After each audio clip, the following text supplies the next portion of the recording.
Muito boa tarde, meus amigos e minhas amigas.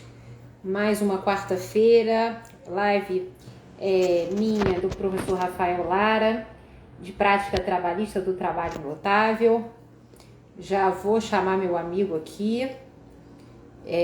Vamos colocar aqui, Rafael, até esqueci o nosso tema de hoje. Entenda, demissão,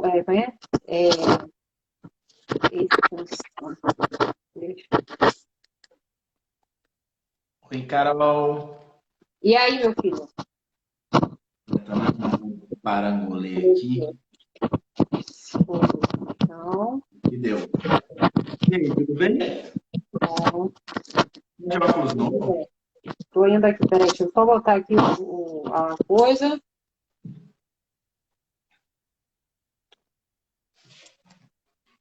E pronto. Fala, Rafael, e aí? Tá de óculos novo? Não, esse óculos é velho. É? É, Diferente hoje. meu namorado falava que eu ficava feia com esse óculos, aí eu não usava. Agora que eu não tenho mais namorado, tô usando. Ele é, ele é confortável.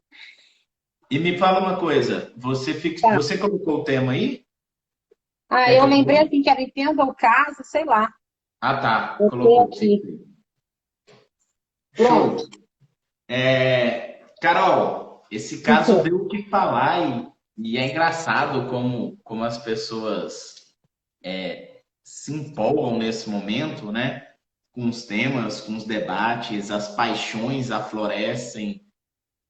afloram, né? A coisa fica bem quente, mas É, tudo vira fla-flu, né? tudo vira fla-flu, exatamente, tudo vira fla-flu. Mas o que eu queria sugerir?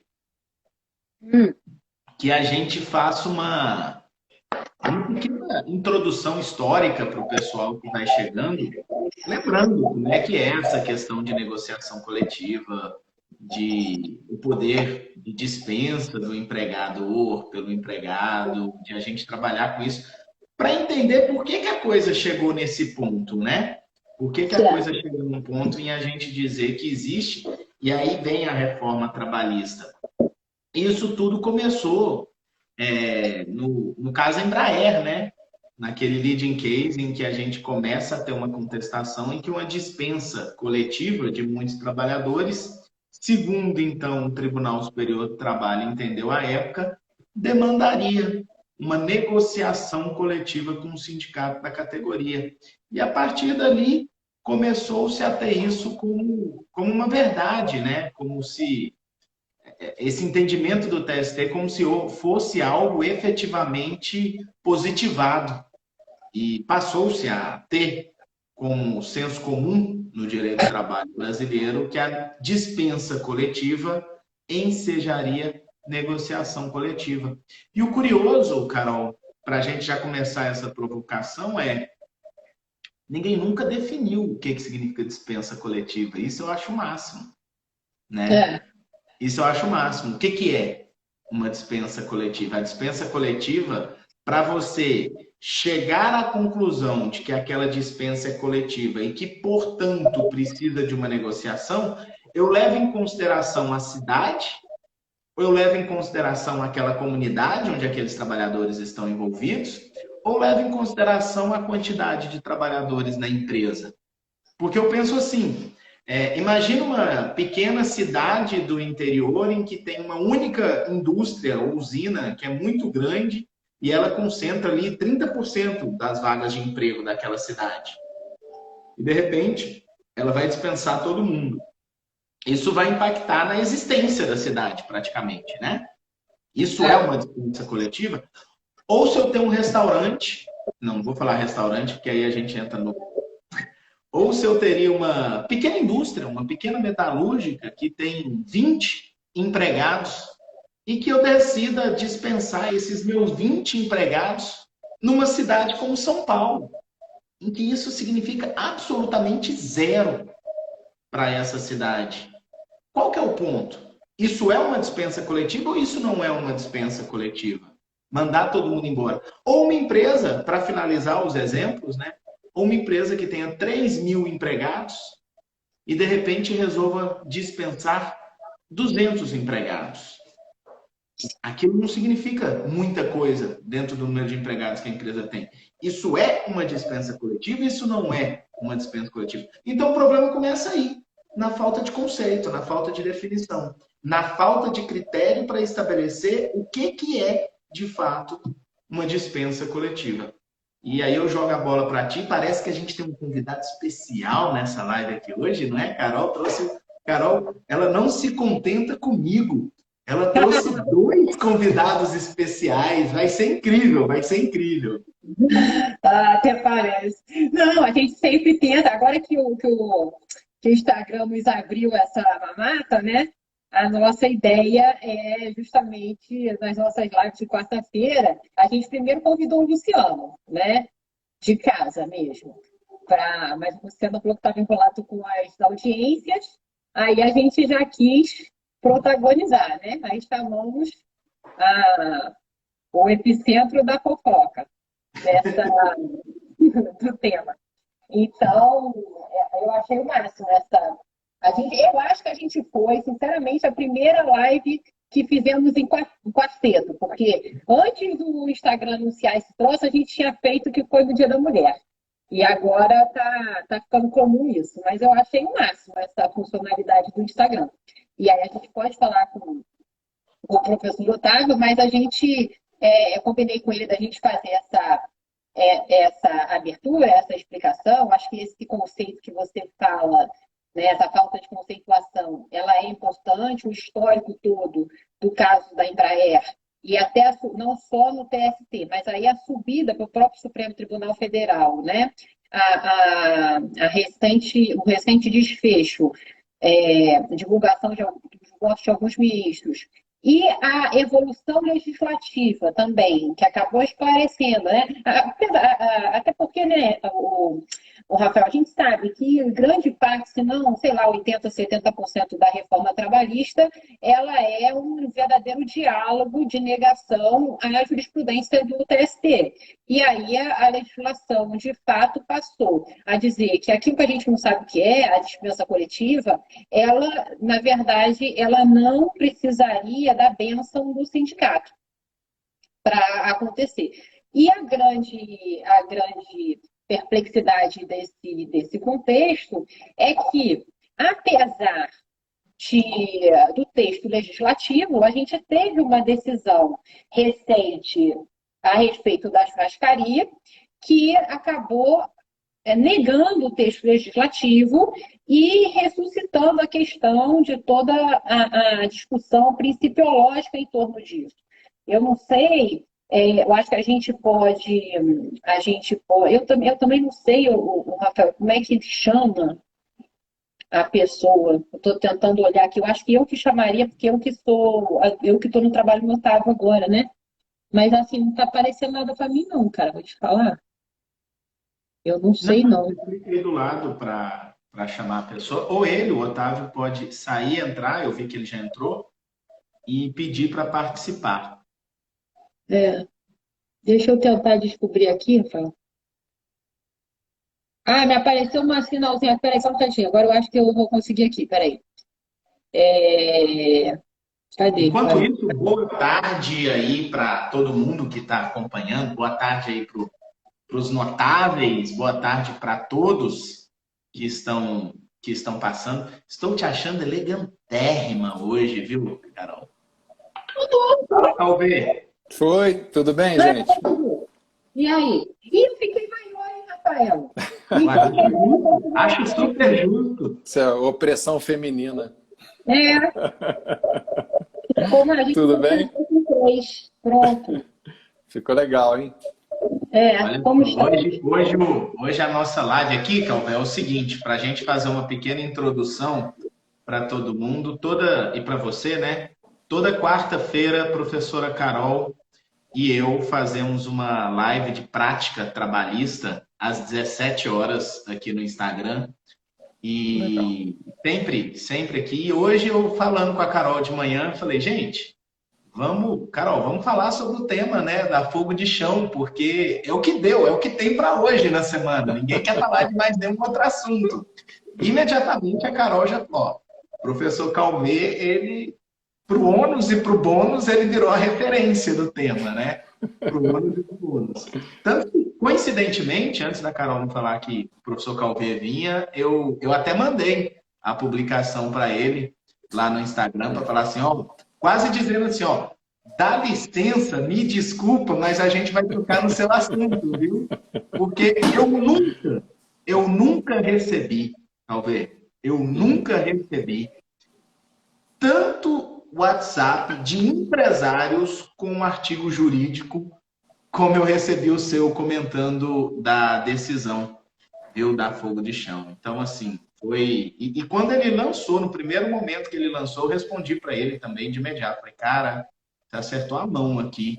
Não que não acerte sempre, né? Que ele é sempre brilhante nas provocações e reflexões que ele gera nos professores trabalhistas, mas esse tema é um tema que assustou bastante. Enfim, seja bem-vindo, Calvê, a nossa anfitriã e quem comanda tudo aí é a nossa querida, super maravilhosa Carol Tupinambá, que é do Rio, que vai ter que se explicar lá no Rio depois, que o problema é dela. Eu e o Calvê estamos longe do Rio, não tem problema. Mas vamos... Eu sou do Rio também, Rafael. Não, o Calvê também está no Rio, é verdade. É verdade, sou daqui, eu sou juiz aqui no Rio. Ele parece intergaláctico, mas ele é do Rio. Para mim, é sobrenatural. Parece uma coisa. Ele está em todos os lugares. Mas... Eu Calvê e o Fabiano Coelho. Eles dois são... Que nada, Rafael. E aqui no Rio, eu moro muito perto de uma fogo de chão. Engraçado. Mas então, gente, obrigado, Rafael. Obrigado, Carol, pelo convite. Eu fiquei impressionado também com a repercussão, né? Porque normalmente a gente escreve esses artigos jurídicos e eles ficam dentro da nossa bolha, né? Até da bolha trabalhista, né? Mas esse realmente eu acho que mexeu em algo que a sociedade sentia, né? Eu acho que mexeu aí talvez com um grito que muita gente na sociedade queria dar. Foi essa impressão que eu tive, sabe? Das pessoas que se sentem incomodadas em serem condenadas quando seguem a lei, né? De uma forma geral, eu acho que esse é o grande pano de fundo da repercussão que teve o artigo, para além da questão específica, né? Da dispensa em massa, possível ou não através de negociação coletiva, mas eu acho que o grande lance foi esse, assim, poxa, a pessoa faz o que está na lei e acaba condenada, né? E é condenada de uma forma pesada. Então, acho que esse foi o motivo dessa repercussão maior. Eu fiquei feliz, né, com a repercussão, claro, mas ao mesmo tempo a gente fica triste porque, sei lá, parece que a gente está falando o óbvio, uma coisa que já deveria estar resolvida, não sei, uma coisa que já deveria estar superada, né? Que é como aplicar o direito, né? Os limites de poder do juiz, são coisas que a gente está precisando debater e que eu gostaria que já estivessem resolvidas, na verdade, né? Eu acho que a gente tem um caminho ainda a percorrer longo até a gente encontrar assim, um paradigma razoável, né? Do que a gente pode fazer, até onde o poder do juiz vai. Eu acho que essa discussão de fundo aí que é muito importante para a nossa geração. Logo, na verdade, logo você faz uma crítica, que estão perguntando onde conseguiu o artigo, mas no site do Conjuro, onde o professor Calvê tem uma coluna semanal. Mas, de qualquer forma, o que eu achei interessante do artigo é que, quer dizer, infelizmente, existe toda uma questão política por trás de plano de fundo, porque acaba que você está criticando, quer queira ou não, mas uma decisão muito próxima, né? De um colega daqui do Rio, do mesmo. Então, cria aquele desconforto, toda essa polêmica em torno de até onde o juiz pode falar ou não, participar ou não. Mas eu acho que é engraçado que é um discurso que a gente não pode fugir, que muito se fala dessa psicologia, desse reinado do princípio. Eu achei muito legal, terminei recentemente a leitura do livro do professor Fábio Gomes, falando sobre justamente, né, essa questão que, em nome de princípios, um monte de lei vai por água abaixo.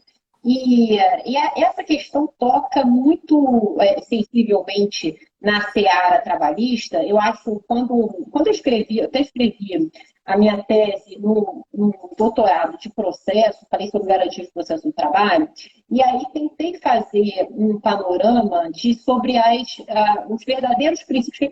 Se você pega cada manual da vida de processo do trabalho, ele vai indicar um número X de princípios, uma listagem X de princípios. Então, além de ser uma coisa subjetiva, a própria listagem, o que seria princípio e o que não seria, também é controvertido.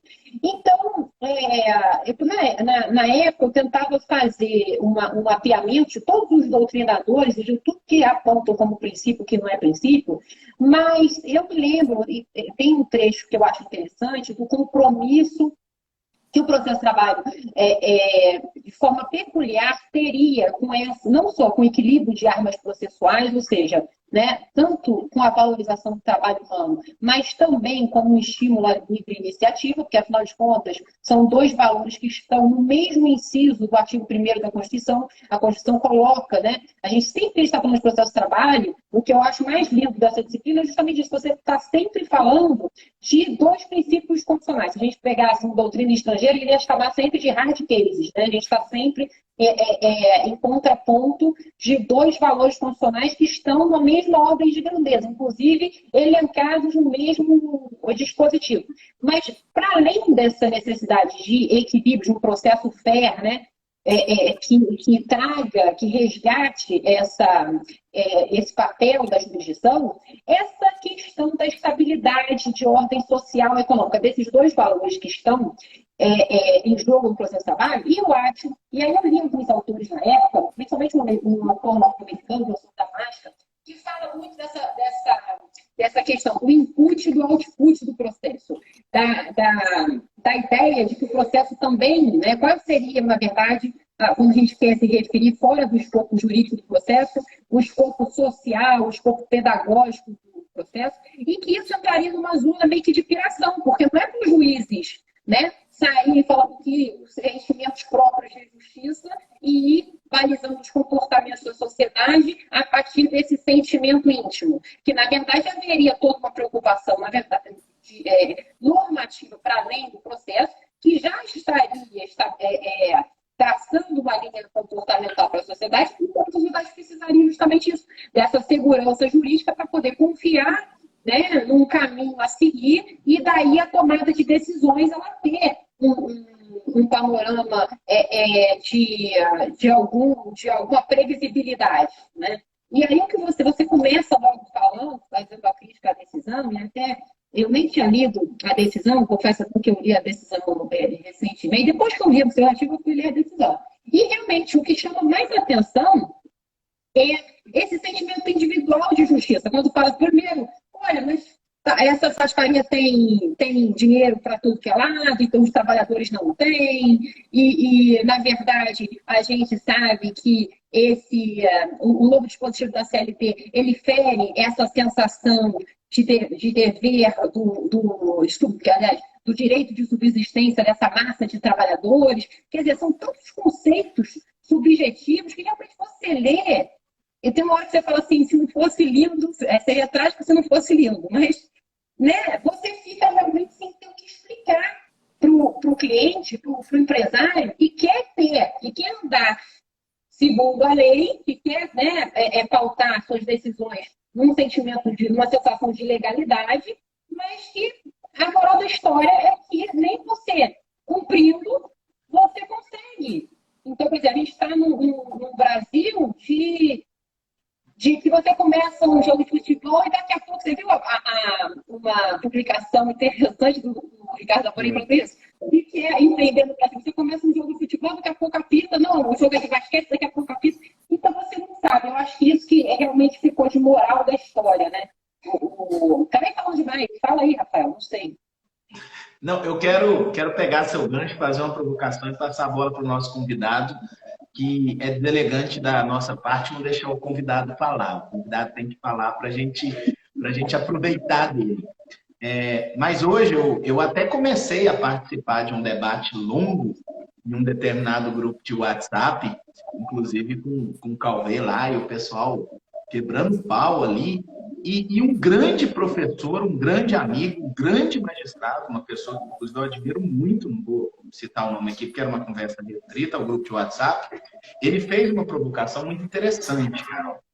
E eu ia responder, mas eu falei, gente, eu vou largar o debate, porque a coisa aqui está ficando aquecida, né? E esse grandíssimo professor, que, repito, admiro e gosto muito, ele disse o seguinte, ele falou sobre o papel da Constituição, sobre o papel dos direitos humanos, o papel dos direitos sociais, e disse que é muito fácil ser advogado de lei infraconstitucional, é muito fácil ser juiz para aplicar a lei infraconstitucional e que o desafio seria promover o avanço, né, o avanço social dentro dos ditames constitucionais e etc. E aí nessa eu já vou passar a bola, não para falar do comentário, evidentemente, do amigo, mas para trazer a seguinte reflexão. Me parece ser, na verdade, muito mais difícil hoje a gente trazer uma reflexão da aplicação da lei ante uma aplicação daquilo que não está na lei. E a provocação para a gente começar aqui com o nosso querido convidado o caso da Fogo de Chão, Cauê, ele é muito peculiar porque, em primeiro lugar, não foi dispensa só no Rio de Janeiro, foram em outros estados também. Nós tivemos lá em Brasília empregados dispensados, nós tivemos em outra localidade, mas nós tivemos essa condenação relacionada ao Rio de Janeiro. Salvo engano, de 112 ou 120 empregados dispensados no Rio de Janeiro. E a partir daí, a gente tem outras questões sendo debatidas em outros estados. Não foi uma ação civil pública, me corrija se eu estiver errado, que tem um efeito para todo o país, né? Tanto que em Brasília me parece que não houve a mesma liminar que tivemos no Rio para reintegrar os empregados e que posteriormente ela não prevaleceu no Tribunal Superior do Trabalho. E aí a grande questão que eu coloco como fica esse desafio, Cauê, de sociedade? Eu não vejo isso como um desafio da magistratura, um desafio de sociedade, dessa dicotomia entre o direito que está posto, o direito que está positivado, o direito que a gente... E não é porque a gente acha, não. Está escrito expressamente, né? Que não é necessário. Inclusive na dispensa coletiva. Como que fica a realidade social dentro dessas situações? E aí a gente fala da função, é outro tema em que a gente extrapola o texto expresso da lei. Então, gente, para mim está falhando um pouco. Eu não sei se é a minha internet ou de vocês. Vocês estão me ouvindo bem? Pode estar perfeito. Então acho que deve ser a minha internet. Qualquer coisa, manda uma mensagem aqui no WhatsApp que está aberto, tá, Carol ou Rafael? Que aí eu fico sabendo aí que deu algum tilt. Então, essa ação civil pública, né, cuja decisão judicial eu analisei ali no artigo acadêmico, ela foi ajuizada primeiro para âmbito nacional, né, e depois ela foi restringida no seu âmbito de territorialidade. Porque tem a discussão no Supremo, né, se aquele artigo da Lei da Ação Civil Pública é constitucional ou não, aquele que restringe a eficácia da decisão à comarca, ao local do dano, né? Então, me parece que houve ali um pedido do Ministério Público de já restringir o Rio de Janeiro para evitar essa discussão. E aí ficaram, acho que, 3 ações civis públicas. E as outras 2, pelo que eu pude apurar, foram julgadas improcedentes, né? E a do Rio de Janeiro é que foi julgada procedente. Está travando, né? O que eu estou vendo ali. Está indo bem? 100%. Tá. 100%. Beleza. Então, o que acontece? Assim, o primeiro desafio já parte disso, né? De nós termos decisões conflitantes para o mesmo caso, para a mesma empresa, dependendo da localidade. Isso já é um desafio para a própria empresa, né? E o segundo grande desafio foi isso que você colocou, Rafael, da gente ter uma sinalização de qual é a conduta correta a ser adotada, né? Porque, assim, o que eu acho que o Poder Judiciário tem que ficar muito atento, né, é nessa circunstância de que cada decisão nossa... O pessoal está falando que está com muito ruído aí no microfone, eu não sei se é o meu também. Mas, enfim, eu vou falando, tá? Que cada decisão do Poder Judiciário que cada decisão do Poder Judiciário é um sinal de conduta, né? Ou seja, você está dizendo para o jurisdicionado o que pode e o que não pode ser efetuado. E aí que entra o grande problema, né? Nós temos uma lei, né? A lei diz expressamente que aquela conduta é possível, né? Então, o jurisdicionado ele parte do pressuposto do que ele está fazendo é correto, porque o legislador autoriza, e ele acaba sendo surpreendido, né, por uma decisão judicial que, por argumentos que a gente tenta buscar ali uma substância e fica assim sentindo, na verdade, uma fundamentação muito abstrata, acaba gerando uma condenação. Então, assim, o que eu gosto de falar, assim, até voltando à circunstância que você levantou, Rafael, do debate que a gente teve lá no nosso grupo de WhatsApp, todo magistrado quer fazer justiça social. Nenhum magistrado do século XXI é neutro ou desinteressado no sentido de que vai lavar as mãos e deixar as injustiças acontecerem sobre suas barbas. Não é isso. O problema é voltarmos à velha discussão de o que é o conceito de justiça, quais são os limites da justiça social. E aí, por isso que eu falo que eu fico triste, porque volta um debate antigo, na verdade. É um debate que a gente já deveria ter superado, a meu ver, né? Que a regra é que o padrão normativo é estabelecido pelo parlamento e é ele que vai dizer qual é a pauta de condutas e qual é o limite da interferência estatal nas atividades privadas para fazer esse valor ser real, que é o valor da justiça social, da erradicação de desigualdades, etc.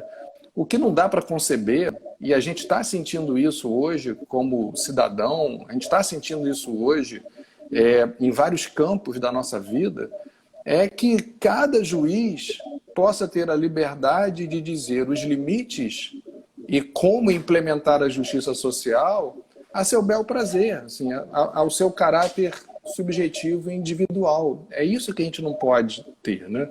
Então, assim, me parece que o Poder Judiciário tem que estar sempre vinculado a essa ideia de realizar justiça, de ser efetivo na concretização dos direitos humanos, mas ele tem que fazer isso dentro de uma pauta. E essa pauta quem estabelece não é o Poder Judiciário, é o Poder Legislativo. É aí que eu acho que fica muito importante, Carol, como você mencionou, o livro do Fábio Gomes, né? Porque o livro do Fábio Gomes, que eu acho que é leitura obrigatória, né, se chama O Retorno ao Positivismo Jurídico, ele não é uma defesa de você virar boca da lei. Porque, assim, qualquer juiz que fale hoje que tende a ser positivista, ele é automaticamente xingado de boca da lei. Ele é taxado de um juiz menor, um juiz que não está interessado em realizar direitos humanos. E existe essa pecha, né, que na verdade é um meio de você desqualificar o interlocutor, né, de nem querer ouvir o que o outro está falando. Isso é muito sério na nossa sociedade, né? Mas quem estuda a fundo e quem se dedica a pensar, né, vai verificar que esse positivismo que o Fábio Gomes fala no livro dele é um positivismo refinado, é um positivismo onde o juiz interpreta, onde o juiz tem as suas margens de discricionalidade, mas dentro de um sistema, e não a seu bel prazer. Eu acho que é isso que está faltando. A gente tem que reconhecer, tem que debater e tem que chegar a uma conclusão de quais são essas esferas, até onde o juiz pode ir, quais são os limites de atuação. Porque, assim, o pós-positivismo mal aplicado, que é o que eu acho que está acontecendo no Poder Judiciário, ele vira um cheque em branco para qualquer tipo de decisão. É só a gente lembrar da discussão clássica sobre aborto. Ambos os lados utilizam o princípio da dignidade da pessoa humana nos seus argumentos, tanto a favor do aborto quanto contra o aborto. Então, isso mostra, por si só, como não dá para a gente querer só uma pauta de valores abstratas para resolver os casos concretos, porque você consegue manipular a sua decisão para todos os lados. Então, assim, é uma discussão que a gente precisa fazer, né? E por isso que eu acho que esse caso... Agora caiu o som. Não sei se travou agora de vez. Deu uma paradinha.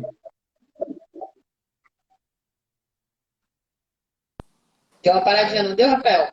A gente estava mal, né? Deu. O Calveiro travou aí, mas enquanto ele volta, acho que ele deu esse caseiro agora, ele voltou.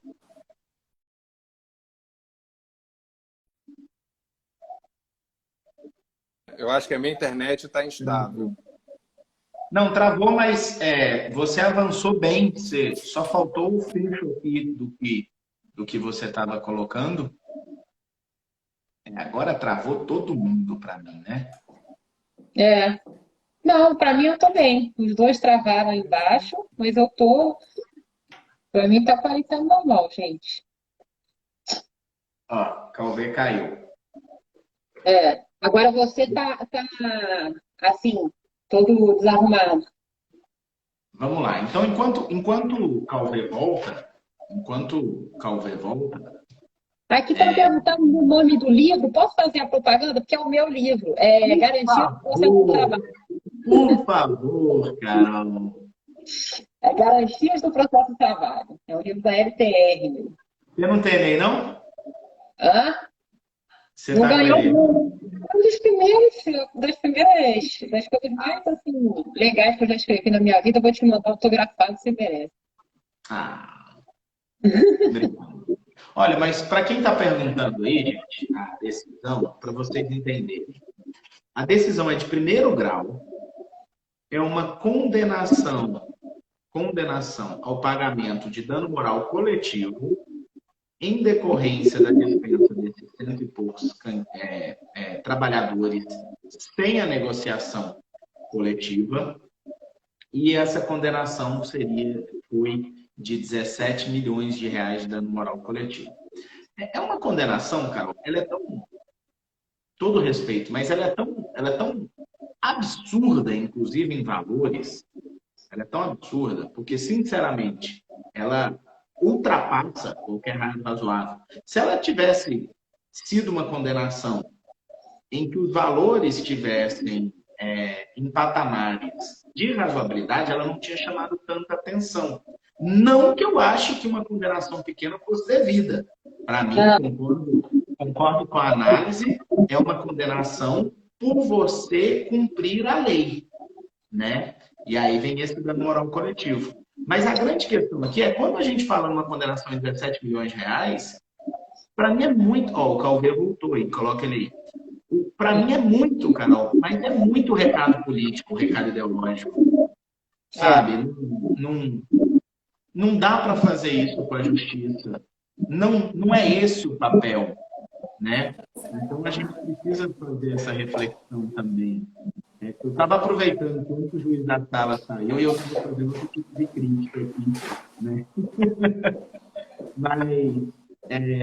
Mas eu realmente penso nisso, Carol.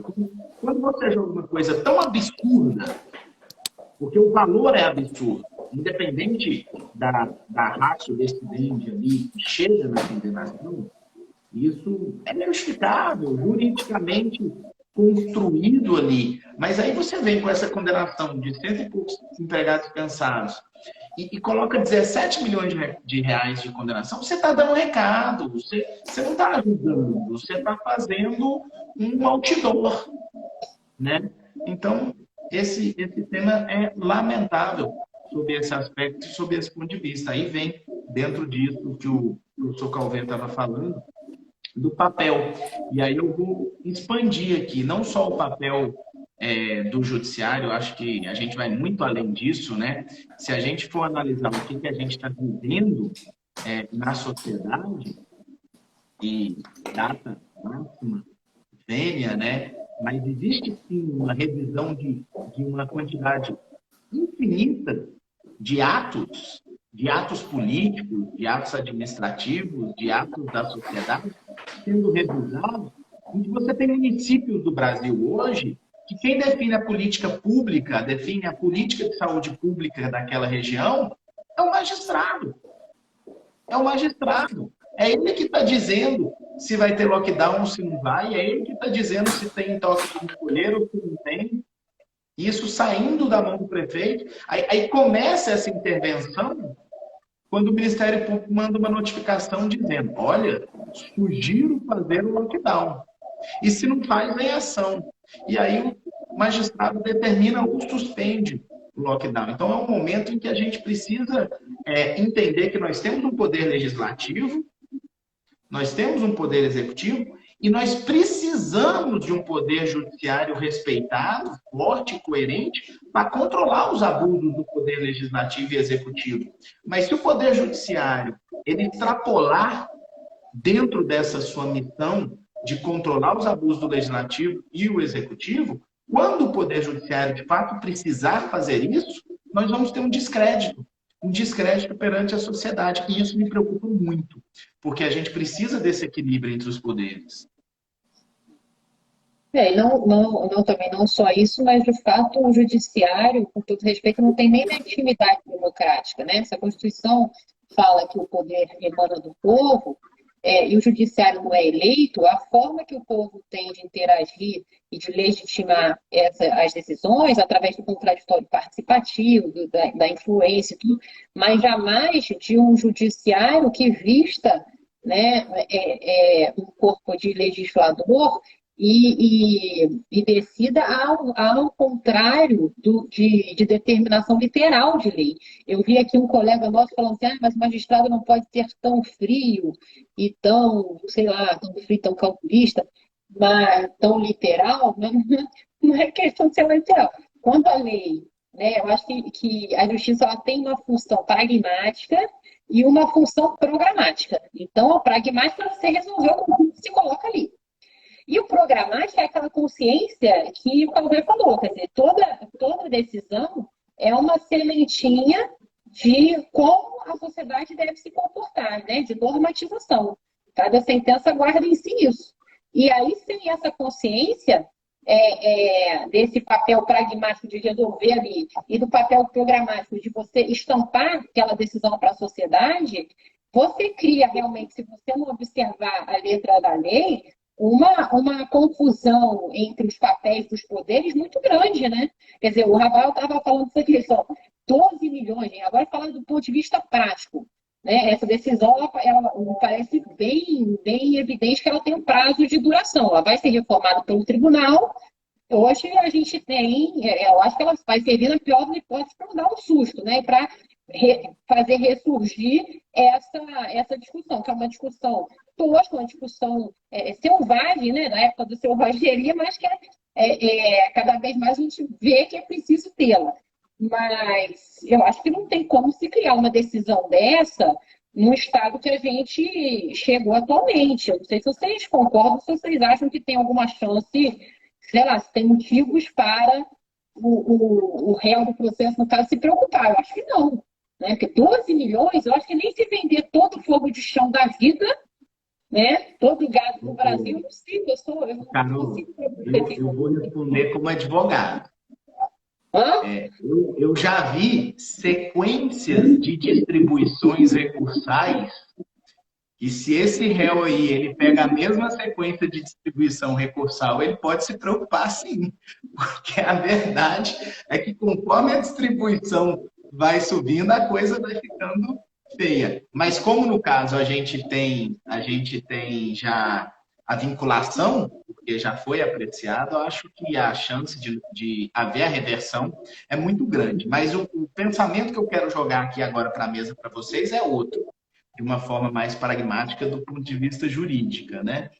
Você pega esse precedente e aí o empresário ele pergunta ao seu advogado: então, eu vou encerrar minha empresa, eu vou mandar os empregados todos embora. E aqui não interessa se ele tem 10 empregados ou se ele tem 1.000 empregados, por causa de tudo aquilo que a gente já falou, da falta também de critérios para explicar o que significa uma dispensa coletiva. Se é o impacto na sociedade ou se é porque a empresa tem todos aqueles empregados. Eu até entendo, gente, só fazendo um parênteses, eu até entendo de verdade toda essa construção do raciocínio quando você fala em dispensa coletiva no impacto de uma determinada cidade, como eu disse lá no começo da live. 30% daquela população depende de uma única empresa, e aquela empresa, então, resolve ir embora, e aí vai dialogar com a sociedade. Eu entendo esse raciocínio e acho ele muito pertinente, né, uma construção. Mas quando você pega uma empresa numa cidade do tamanho do Rio de Janeiro, que está dispensando, rescindindo 100, 120 contratos de trabalho, dentro do contexto social do Rio de Janeiro, não tem essa relevância para a gente falar desse impacto social. Mas aí, o que eu trago? Aí o empresário pergunta: e aí? Eu vou fechar aqui minha empresa, vou mandar embora 100 ou 1.000 ou 10 empregados. Preciso fazer a negociação coletiva? E o advogado vai responder: não, não precisa. Por que não precisa?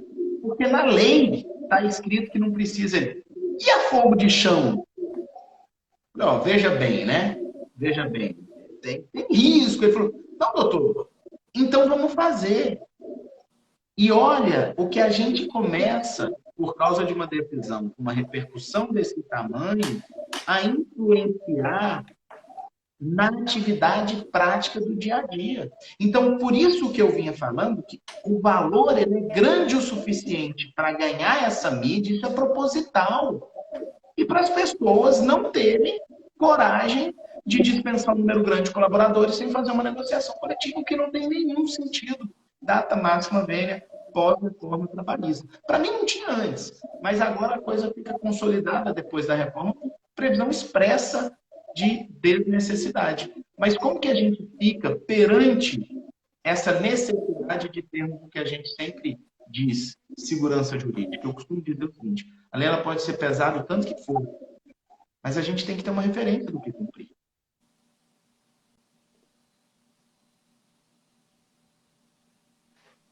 Travou ou tá todo mundo quieto? Vai anotar. Não, eu tava admirando e pensando.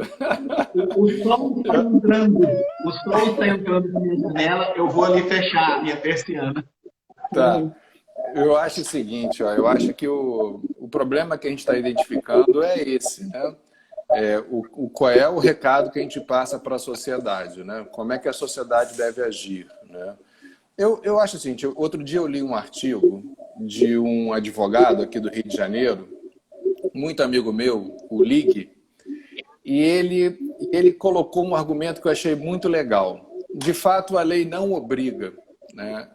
Hoje, a CLT expressa em que não há necessidade de negociação coletiva, não há necessidade de autorização do sindicato, né? Mas uma empresa que está com os valores hoje, por exemplo, de compliance, de uma nova cultura, deveria se preocupar, no momento de necessidade de dispensa coletiva, de ela mesma achar importante a participação do sindicato nesse momento, né? Então, vejam, é outro prisma para a discussão. Não é que a empresa possa ser condenada se não negociar, mas seria interessante que a empresa assim agisse? E me parece que sim, entendeu? O problema é que a gente está num ponto agora, depois dessa decisão da fogo de chão, até o resultado final, né? Vamos ver se vai ser reformado ou não, o que vai acontecer, em que hoje eu já vejo advogados falando o seguinte: para não ter dissabor, é melhor conversar com o sindicato. Eu não preciso negociar, mas se eu pelo menos procurar o sindicato, eu já consigo uma defesa melhor na Justiça do Trabalho, né? Isso até essa sentença se confirmar ou não. E aí que me parece que vem o problema da insegurança jurídica, né? Já era para eu ter a regra de conduta ali muito clara e muito bem estabelecida, e agora a gente fica de novo na dúvida do que fazer ou do que não fazer, né? Então, assim, né, no momento que a gente vive, a gente tem que reconhecer que estamos na insegurança jurídica. Não dá para ser diferente. Assim, até a gente ter um balizamento final disso tudo, a insegurança jurídica está estabelecida. Temos que reconhecer. Mas olha só que interessante, essa história, essa ideia que você já está dialogando com o sindicato para pelo menos ter um ambiente favorável, né, ali numa eventual análise. Vocês viram o caso do Ford, do início do ano aí, o sindicato, a Ford estava dialogando com o sindicato e mesmo assim nós tivemos uma repercussão diferente daquilo que nós temos na legislação. E aí isso chegou ao TST por correição parcial. Eu até abri o processo, se alguém quiser anotar o número, é o 1358, dígito 88, né, de 2021, e na correição o TST suspendeu a determinação para que a Ford reintegrasse os seus empregados. Então, isso está acontecendo e agora com a pandemia, com a dificuldade econômica, com o caos econômico, se assim a gente pode dizer, e com algumas empresas escolhendo sair do Brasil, esse debate ele vai se fazer cada vez mais presente, né? Esse debate ele vai se fazer cada vez mais importante. Então, fazendo aqui o papel do empresário, como se o Calvet tivesse sido advogado, eu falaria, pô, mas e o outro lá, a Ford, que estava conversando e que não deu certo ainda? E o TST está parando essas arestas, mas os tribunais eles estão mantendo, inclusive, né, essas decisões. Então, é tudo muito instigante. É tudo muito instigante. Acho que esse é o termo que a gente poderia colocar. Mas eu sem nenhum receio, sem nenhuma dificuldade, eu diria, não apenas como professor, mas como advogado, eu diria, não é necessário, não é obrigatória a negociação coletiva para se fazer a dispensa de um número de empregados que alguém vai entender que aquela dispensa é uma dispensa coletiva. Não é necessário. Mas vejamos aqui a nossa margem de possibilidade de negociação e por que não conversar, né, enquanto advogado com o sindicato? E se a conversa ela não fluir, aí prossegue sem o sindicato, porque dialogar não significa a obrigatoriedade de chegar num acordo. E as pessoas precisam se lembrar disso e aprender isso. Conversar com o sindicato não é algo negativo. Eu estimulo o diálogo com o sindicato. Nós estamos vivendo, numa outra ponta dessa análise, Carol e Calvet, a gente está vivendo um momento de demonização sindical também, né? E a gente tem que tomar cuidado com isso. Eu defendo o diálogo com o sindicato para que a gente tenha uma relação sindical saudável. E temos sindicatos que têm mantido relações sindicais bastante saudáveis com as empresas e facilitado alguns diálogos. Outros nem tanto. Mas se de um lado a gente precisa de um fortalecimento da própria legislação, demonizar os sindicatos também não me parece o melhor caminho a ser seguido. A gente precisa abrir esse diálogo, lembrando, dialogar com o sindicato não significa se submeter às exigências do sindicato, é um acordo, é uma conversa, é chegar num senso comum. E muitas vezes, cada um cedendo um pouco, a gente às vezes resolve o problema. Certo, Carol? Já temos quase uma hora de live. Como falamos, hein? Não, qual que é o livro? O livro do Fábio é O Retorno ao Positivismo Jurídico, Desilusões do Juiz, né? E tem um subtítulo assim. Tá? O outro... Agora, tem um livro, também não sei se vocês lembram, a juíza, a doutora Roberta Fermi, eu oriento no trabalho de doutorado que ela faz na UERJ, mas o trabalho dela de mestrado também é sobre dispensa coletiva. Eu não me lembro o nome, é um livro até de capa Eu acho que a dispensa em massa de trabalhadores, a necessidade de negociação sindical, mas isso muito antes, isso até muito antes do caso Embraer, mas é um livro também pela LTR, que fica aí, e ela traz bastantes casos, até no direito comparado da época, é um estudo, quem tiver interesse nesse tema, um estudo histórico também interessante. Tem outro, estão falando aqui do livro tem o Medo dos Juízes, que é do... Aquele livro é muito bom mesmo. Livro do ministro Aires. Eros Grau, é do Eros Grau. Eros Grau, é muito legal esse livro também. Juízes Legisladores, do professor Capelletti, antigo fininho verde, que também mostra um pouco, né, desse avanço legislativo da magistratura. E tem na verdade, o pano de fundo da discussão é mais legal do que o próprio instituto em si, né, da dispensa coletiva, ou seja, até que ponto que o juiz pode, como é que seria a profundidade da análise da normatização existente, como fazer. Eu vejo esse artigo que você falou, Cláudia, do Liga, eu não li, não. Mas eu li também um outro, que aí era de quem, gente?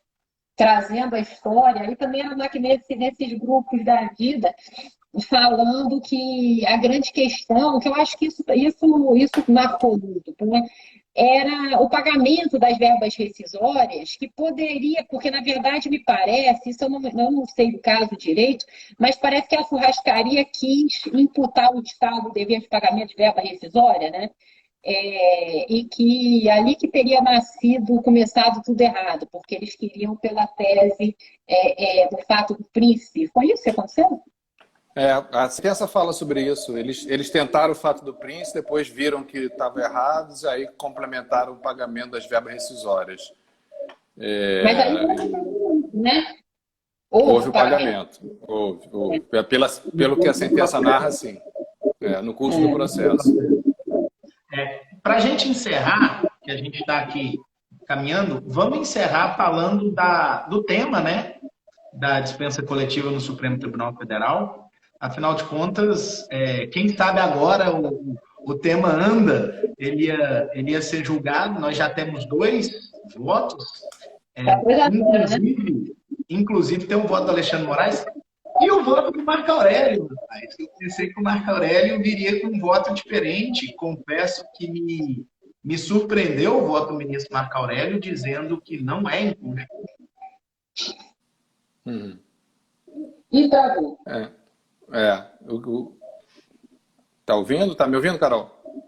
Vai falar. Acho que o Rafael travou, né?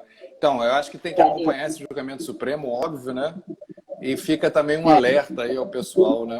O Supremo tem reiteradamente feito interpretações que não batem com o padrão normal da Justiça do Trabalho, né? Então, acho que está na hora da gente começar a entender essa nova forma de interpretar o direito do trabalho também, né? Abrir um pouco a cabeça para essas novas formas de interpretação. Eu acho que, até como né, estudiosos, a gente tem que fazer esse trabalho de avaliação prévia, né, do que está acontecendo, o que deve vir por aí. E o Supremo já deu todos os sinais. Ele quer um direito de trabalho mais flexível, mais aberto. Ele quer um direito de trabalho mais amigável, né? Ele quer um direito de trabalho que seja também interpretado por outros valores que não só os que a gente usa tradicionalmente, né? O valor social do trabalho, né? etc., mas também livre iniciativa. Então, assim, o direito do trabalho está mudando na sua interpretação a partir do Supremo. Eu acho que está na hora de nós, estudiosos e operadores da área, começarmos a entender isso e aceitar isso também, né? É uma mudança do nosso tempo. Qual o seu palpite para esse julgamento supremo? Eu acho que o resultado vai ser que não há necessidade da negociação prévia. Eu acho que a tendência é essa. Também. Acho que vai por aí. Você caiu, né, Rafael? Voltaste? Caí para voltar, troquei de lado com o Calveira, não sei se alguém percebeu. Mas é isso. Mas é isso, eu voltei e vi que o Calveira estava falando que eu ia falar também. Eu acho que vai caminhar nesse A gente sentido tem e vai o encerrar. voto do ministro Alexandre e do ministro Marco Aurélio divulgado, né? Tá num 2-0 aí, mas eu acho que a gente vai acabar concluindo pela possibilidade de dispensa sem negociação coletiva, sim. E aí a gente vai ter um precedente vinculante, além da própria letra da lei, né, para pelo menos nesse tema não continuarmos nesse cenário de insegurança jurídica. Hoje a gente teve um julgamento curioso, eu ainda não li por inteiro, não sei se vocês perceberam, de redução de jornada, redução de salário para um trabalhador com filho em condição especial. Eu quero ainda ler. Vocês receberam isso? Recebemos. Era isso que a gente estava discutindo no grupo de WhatsApp hoje, né, Rafael? Isso Exatamente, merece uma outra live, com certeza. O André entrou aí, e ele estava lá no debate também. Pode até ser o tema da live da quarta-feira que vem, Carol, se você achar que deve. Não só especificamente com essa redução de jornada específica lá para a mãe que era um autista, mas para todos esses ajustes de acolhimento social, digamos assim, e proteção social desses trabalhadores, as consequências disso, os precedentes, né? Eu acho que é um tema bacana para a gente. Ajustes de acolhimento social. Gostei desse... Porque a gente tem que ter bastante jogo de cintura para nominar isso. E o Rafael, ele é engraçado, Calvin, porque ele fala assim, se você concordar, cara, ele define o tema, ele é assim, ele define o tema, aí divulga, aí depois eu falo assim, Rafael, eu achei bom tema. Então, você pode muito bom. Já que a gente está lavando a roupa suja, vem que na maioria das vezes ela pergunta qual que é o tema de hoje, eu respondo. Pode escolher. Mas hoje, esse fogo do chão ficou bom. Foi quase fogo no parquinho, mas foi fogo do chão mesmo. Eu acho que a moral da história é que é uma decisão, sem dúvida, fora da curva. E ela traz para a gente, renova o debate do papel da interpretação das leis. E agradecer muito, Otávio, você ter estado aí com a gente, porque eu acho que acabou você, por ter compartilhado a sua convicção, acabou sendo exposto desnecessariamente a algumas críticas que fugiram até do campo acadêmico. A gente abriu a live falando, né, Rafael, que tudo vira um fla-flu, e a gente está numa época assim, de uma certa intolerância com os pensamentos diferenciados. Eu acho que mesmo quando a gente vai ler um pouco da sentença e até outras decisões que são desse escopo, a gente vê que por trás ali, né, tem, sem dúvida nenhuma, tem um magistrado com a melhor das intenções, né, com a ideia de colaborar, de fazer a gente ter um avanço civilizatório do trabalho e tudo mais. E eu acho que a gente tentou trazer alguém para defender o outro ponto de vista, mas não conseguiu. Vamos tentar, Rafael, para semana que vem a gente colocar alguém que defenda esse outro ponto. Aí vai ser fogo no parquinho mesmo, mas que defenda esse outro ponto, porque eu acho que tem uma certa sei lá, nem sei, eu falo que tem uma certa coerência, mas eu acho que não tem, mas tem, com certeza. E aí, para a gente poder... Não, tem uma linha bastante defensável. A gente pode até convidar o professor Ney, se ele topar, eu posso conversar com ele para ver se ele topa. Ele desenvolve uma linha de raciocínio muito interessante para defender o tema. Se ele tiver agenda, eu tenho certeza que ele topa. É um debate bastante elegante com todos nós aqui. É isso aí. Maravilha. Então tá, Então, muito obrigada, Otávio. Rafael, querem falar alguma coisa? Eu que agradeço. Não, só agradecer. Obrigado, gente. Fico à disposição. Valeu mesmo. Beijo, Oca. Tchau, tchau. Tchau, Obrigado, tchau. Otávio. Beijo, Carol. Salvar aqui. Faz isso, tá? Aqui. Certo.